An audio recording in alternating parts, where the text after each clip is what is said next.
வினோத் இயக்கத்துல உருவாகி இருக்கக்கூடிய ஜனநாயகன் படம் தான் விஜயோட கடைசி படம்னு சொல்லியிருக்காங்க.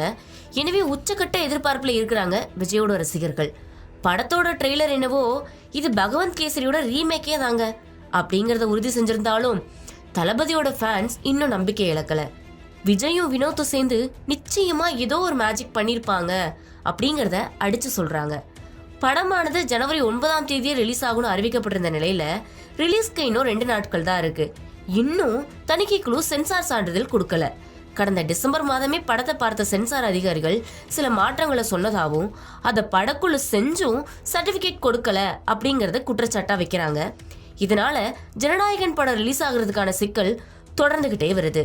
இனியும் பொறுத்துட்டு இருந்தா வேலைக்காகாது அப்படின்னு முடிவெடுத்த தயாரிப்பு நிறுவனம் கேவிஎன் நேத்து ஜனவரி 6 சென்னை உயர்நீதிமன்றத்துல வழக்கு ஒன்று தொடுக்கிறாங்க.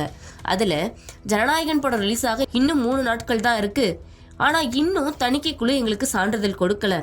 படத்தை தணிக்கை குழுவினர் பார்ப்பதற்காக நாங்க போன மாசமே அனுப்பிட்டோம். டிசம்பர் 19 படத்தை பார்த்த அவங்க சொன்ன மாற்றத்தையும் நாங்க செஞ்சு மறு தணிக்கைக்கும் நாங்க அனுப்பிட்டோம். ஆனாலும் இது வரைக்குமே அவங்க சான்றிதழ் கொடுக்கல அப்படிங்கறத அந்த வழக்குல குறிப்பிட்டிருக்காங்க.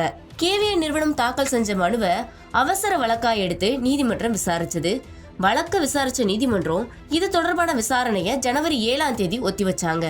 இதற்கிடையில இன்னைக்குமே அவங்க சென்சார் சர்டிபிகேட் கொடுக்கல அப்படின்னா 9 படம் ரிலீஸ் ஆகிறதுக்கான சாத்தியமே இருக்காது. இதனால விஜயோட ரசிகர்கள் அச்சத்துல இருக்காங்க.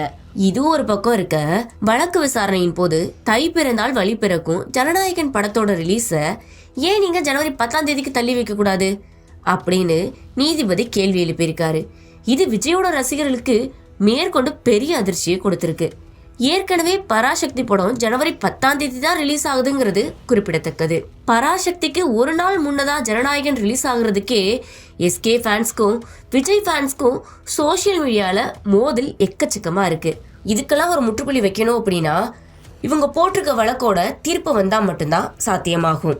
இப்ப நடந்து முடிஞ்ச வழக்கு விசாரணையில நீதிபதி அவர்கள் யூஏ சர்டிபிகேட் கொடுக்க ஒத்துக்கிட்ட குழுவுல இருந்த நபர் எப்படி புகார் கொடுக்க முடியும்? நீங்க சொல்ற காரணம் எதுவுமே தணிக்கை சான்றிதழ் கொடுக்கறத நிறுத்தி வைக்கிறதுக்கு போதுமான காரணமா இல்லையே. எந்தெந்த காட்சிகள்லாம் நீக்கப்பட்டது? யூஏ சர்டிபிகேட் கொடுக்க முடிவு பண்ணதுக்கு அப்புறமா அதையே மறு ஆய்வுக்கு நீங்க பரிசீலனை பண்றீங்க. அந்த முடிவையும் டிசம்பர் 29 எடுத்துட்டீங்க அப்படிங்கிற பட்சத்துல மனுதாரருக்கு ஏன் தாமதமா அதை இன்ஃபார்ம் பண்ணீங்க இப்படின்னு பல கொஸ்டின் கேட்டிருக்காங்க.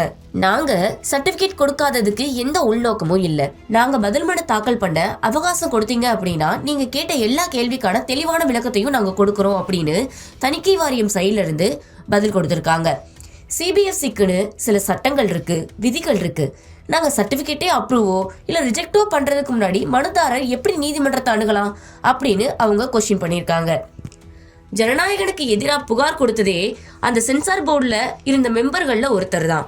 அதுவும் சென்சார் போர்டு தலைவரை நேர்ல பார்த்து என்னோட கருத்துக்களுக்கு மதிப்பு கொடுக்கல, மத உணர்வுகளை புண்படுத்தக்கூடிய காட்சிகள் இந்த படத்துல இடம்பெற்றிருக்கு, அது போக பாதுகாப்பு படையினரோட அந்த சின்னத்தை அனுமதி இல்லாம பயன்படுத்திருக்காங்க இப்படின்னு புகார் கொடுத்திருக்காரு. தணிக்கை குழுவுக்கு திருப்தி இல்ல அப்படின்னா மறு ஆய்வு செய்யறது வழக்கம் தான். அதுக்கு தணிக்கை குழு வாரியத்துக்கு அதிகாரமும் இருக்கு அப்படின்னு பதில் கொடுத்திருக்காங்க. ஆனா 2வது குழு உறுப்பினர்களை தேர்வு செய்யறதுலதான் தாமதம் ஆயிடுச்சுன்னு, ஆனா 5 நாங்க தயாரிப்பு நிறுவனத்துக்கு இன்ஃபார்ம் பண்ணிட்டோம் அப்படின்னு பதில் கொடுத்திருக்காங்க. நாங்களும் ரூல்ஸை ஃபாலோ பண்ணி தாங்க ஆகணும் இப்படின்னு தணிக்கை குழு வாரியத்தோட வாதத்துக்கு நீதிபதியும் ஆமா அவங்க அவங்களோட டைம் லைனை ஃபாலோ பண்ணி தான் ஆகணும் அப்படின்னு பதில் கொடுத்திருக்காங்க. கேவிஎன் தயாரிப்பு நிறுவனமும் தங்களோட தரப்புல இருந்து புகார் கொடுத்தது சென்சார் போர்டு மெம்பர்ல ஒருத்தர் அப்படிங்கறதே எங்களுக்கு இப்பதான் தெரியும். எங்களுக்கு ஜனவரி 5 தான் இந்த பத்தின நியூஸே அவங்க சொன்னாங்க. பொங்கலுக்கு ரிலீஸ்னு அறிவிப்பு வேற கொடுத்துட்டோம்.